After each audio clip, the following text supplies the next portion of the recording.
Hello knockouts, Tonya Tko here, and I am a self-love specialist and relationship expert from TonyaTko.com. I help you learn to love yourself and each other. Today we're going to be talking about therapy. First, we're going to be talking about what it is that is sending me to therapy as we speak, as well as some things that you can look for to know whether or not you need to go to therapy, as well as what to look for in a therapist and how to go about finding the right therapist for you, as well as early warning signs of potential problems in your own life. So go ahead and grab a pen, grab a drink. We're going to jump right into it. If this is your first time here, I'd love to have you, so make sure that you subscribe, share this video with somebody who may need it. You never know who may need it, so share the video and make sure that you put your comments below. I'm going to be in the comments speaking with you all, so you can ask any questions that I wasn't able to cover in this video. Okay, so first let's talk about what it is that is sending me into therapy. Many of you may have heard me talk about the detox that I'm going through right now, and you may see me going through different changes like losing weight, my skin becoming super clear, and also energetic and vibrational differences as I go through this detoxification and this journey that I'm on. A few months ago, I decided that I wanted to get in good health. So I went to the doctor, I got some blood work done. I decided that I was going to do all of the things that I needed to do to make sure that I was healthy. So I got my blood work done, I checked my thyroid, I found out how to get my teeth looked into, taken care of and cleaned, eye doctor, gynecologist, making sure that I'm vaginally healthy. And as I was going on this journey, I was just knocking out things one by one, one by one, one by one. And as I started to implement these things, I started talking about what does it mean to be in good health? What does it mean to be healthy? So yes, so we can work out our bodies and we can become physically fit. But when I started thinking about the whole gamut of health, mental health came up. And I decided that on the journey towards total health and being as healthful as I can be, that it was necessary for me to also look into mental health. Now, we say the word mental health and it's become kind of like a catchphrase that we don't really think about the difference between physical health and mental health, psychological health and physiological health. So with all of the stuff that's going on, like I am experiencing, they've come up with a term for it. I'm experiencing Trump trauma. I feel like I'm in this abusive relationship that I can't escape, where the person that I'm in this relationship with is gaslighting me, telling me things that I know not to be true and pretending as if it is, changing the story after the fact, coming up with any number of ridiculous scenarios, making themselves blameless and faultless, passing the blame onto other people. And it's like when you're in a one-on-one relationship, you can control who it is that you come into contact with, how it is that you come into contact with, and how they show up inside of your life. So this relationship that we're having with the United States government and the person who's heading the government is causing a lot of people like me trauma, waking up to the constant drama and news cycles and just it's gotten to the point where Trump's voice, it makes me physically ill. I can't. I have to turn down the volume. I can't watch it. I can't click on programs with his voice in it. I just feel it makes me irritated. I feel revolted by what's going on in this country. The murders and the bombs and the mass shootings and the denial, the gerrymandering and the rescinding of people's legal right to vote and the infringing upon Native American land and the way that we're treating immigrants and immigrant children and the shootings, it's a lot. It's a lot. As an African American person, I started feeling traumatized. I would say I started really feeling it inside of my body around Sandra Bland time. You know, we had the Trayvon Martin and the Tamir Rice and then Sandra Bland and then Philando Castile and Eric Gardner and Freddie Gray and Mike Brown. And it's jolting. and it's unnerving. And it's gotten to the point now where I don't feel safe. I don't feel safe. I go running in the morning and I wonder whether or not there's some Caucasian person that is going to be on whatever stuff that they're on, tripping in whatever way that they're tripping, and maybe try to run me over. There'd be no witnesses. Yesterday I was walking in this parking lot and this guy turns the corner and he's like speeding, and I see that it's a white male in the car, and I don't know what frame of mind he's in. And I felt panicked. So many people have tuned out from the news so that we keep ourselves shielded, and other people are suffering as a result. I've just been feeling overwhelmed lately. I've been feeling unsafe as a Black person. Those of you who were on my live broadcast on Facebook, you know that while I was waiting at the post office for them to sort the mail because my package had come in and I really needed the package that day, and the woman told me I could wait.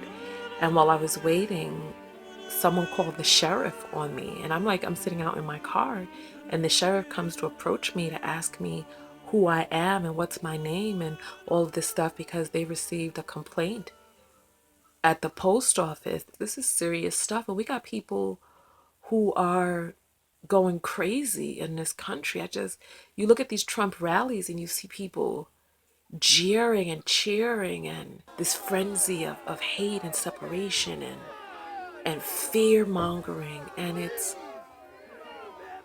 disturbing. The ignorance is just, it's disturbing, and it's troubling to know that inside of the hearts of many of my country people are some really dysfunctional and violent thoughts. And it's like, for those of you who've read 1984 and Ray Bradbury's Fahrenheit 457, and people who have read dystopic novels, and you look around and you see how we're heading towards a dystopia, and there are people who don't really care. It's like, they're like, oh, if this doesn't affect me, then I'm all good.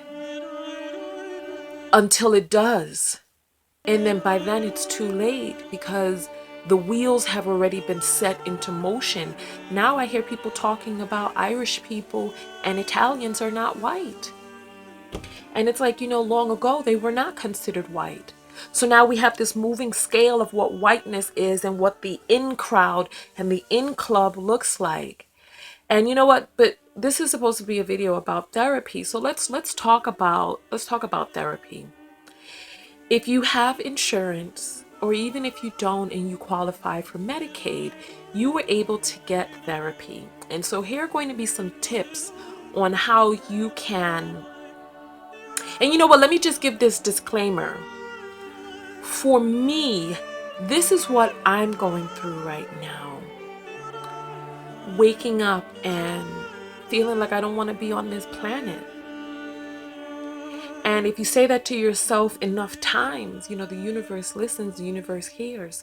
And there's a voice that goes on inside of your mind that's like, I don't want to be here. I don't want to be here.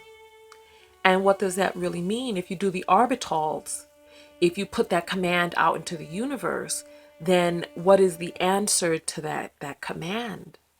And then you start having unhealthy thoughts about how you cannot be here anymore. You start feeling nihilistic, like, why am I here? What is the purpose of all of this? Does it even make sense to have children? You look at your children and you start feeling depressed because you're like, what type of future are they going to have when they're talking about by the year 2030, if we don't get climate change under control, that there's going to be no turning it around. The other day I went to a play. And there was this woman who was suffering from mental health issues, and she was walking through the parking lot, gurgling and talking to herself, and she looked like a zombie. And I was frightened.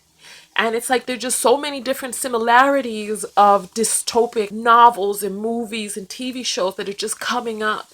And it's like if we don't pay attention to it, then we just go along for the ride. And if we do pay attention to it, how do we continue on acting like everything is normal, going on paying our taxes and having sex and making children and going to work and just getting up each and every day in this vicious cycle where things just continue to get worse and worse until before you know it, we're living in a world like The Handmaid's Tale, where some people are happy but the vast majority are not. But it's like the frog in water, where the water gets turned up little by little by little until the frog is boiled.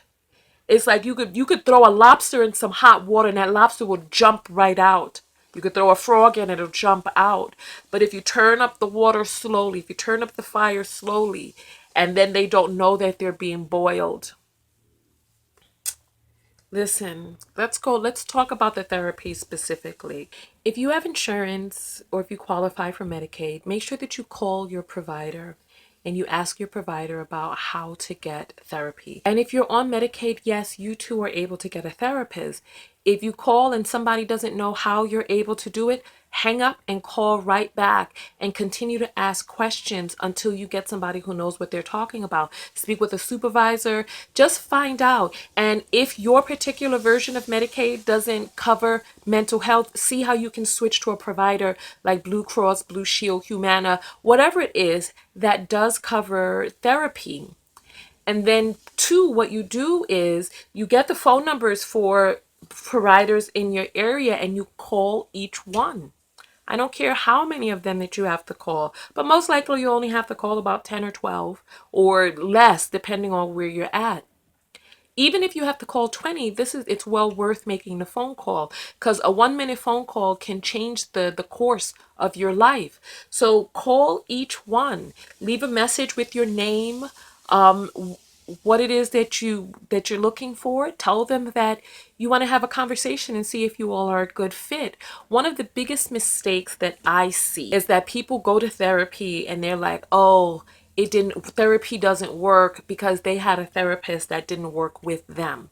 So you have to find a therapist that you have chemistry with, somebody that you vibe well with, somebody that you can open up to and be truthful and honest, somebody that you can lay it all out, someone you don't have to be strong in front of, somebody that you can bare your soul in front of, because if there's any place to bare your soul, it's in therapy. And your therapist is there getting paid to hold space for you. So this is a person who is psychologically trained. And it's the same as getting a personal trainer. Somebody who knows the physiology of the body and how to move and do this and that with you in order for you to become the most fit that you can become physically. So when it comes to becoming the most fit that you can become mentally or psychologically, you'll be dealing with a therapist who knows the ins and the outs of the psyche. Some of the things that you think that you're going through, that you feel all alone in, these are psychological patterns that your therapist may be able to identify and work with you to uncover.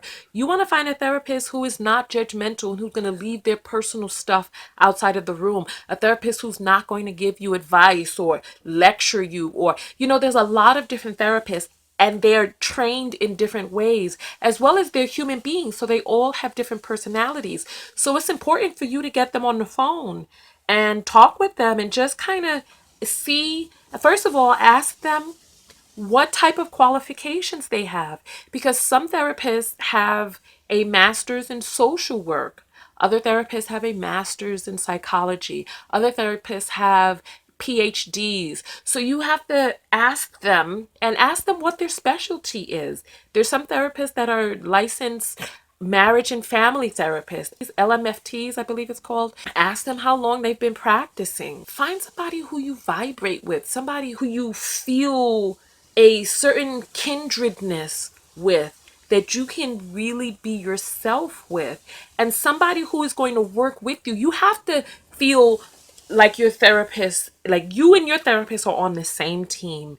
You have to feel like you two are in this together, because we're talking about your mental health and what it is that you're doing to get yourself together. So you have to find a person who is going to hold space for you in the ways that you need space held for you.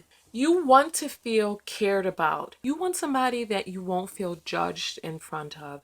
Somebody that you feel cares about your situation and cares about you getting into optimal mental health. You want somebody who you don't have to put fronts on in front of, pretending to be strong, pretending to be something else. You want somebody that you feel 100% comfortable going in there and opening up about any and everything that has ever happened to you in your life that is unhealed.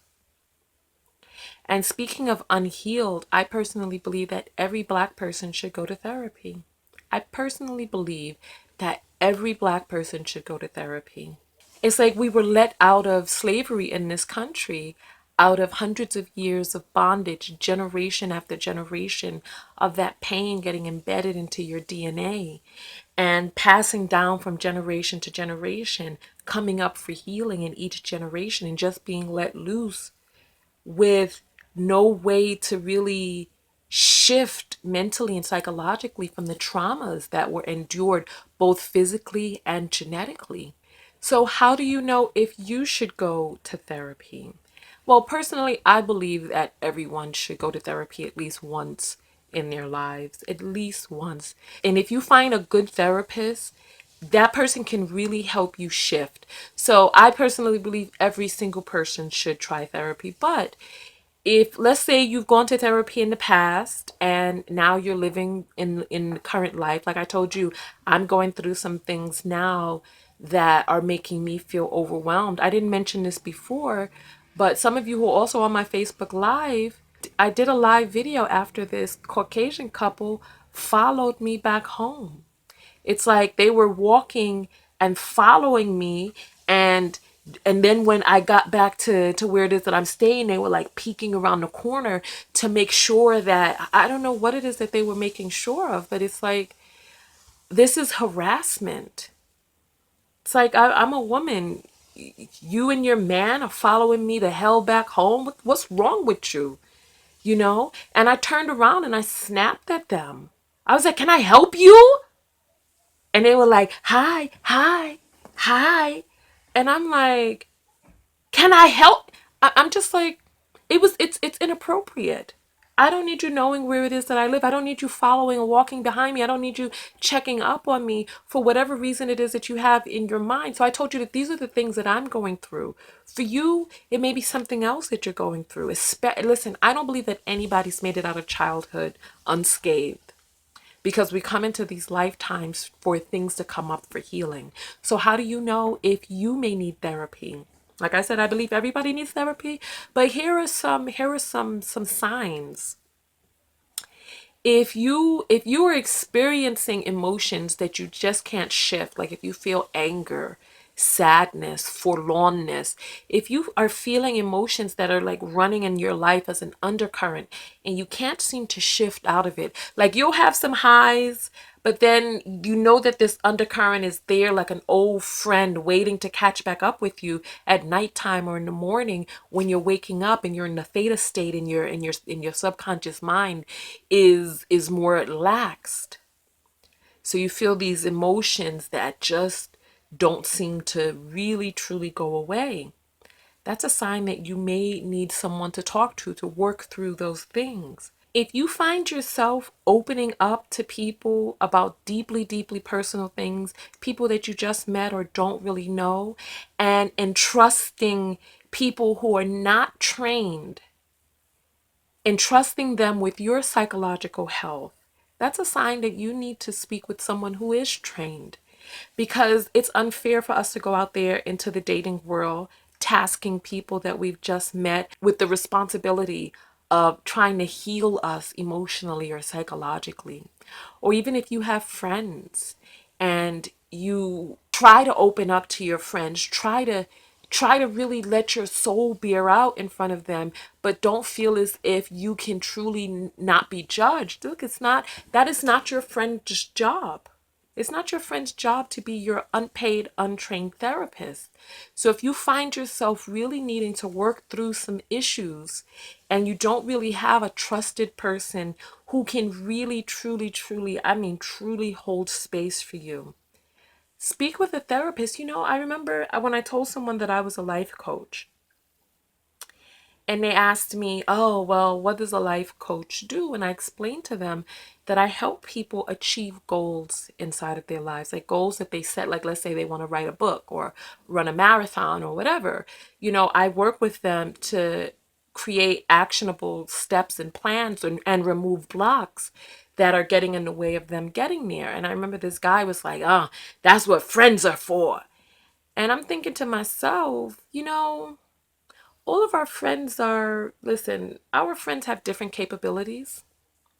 Some are more enlightened than others, but it's definitely not our friends' duties and our friends' tasks to be able to be our coaches.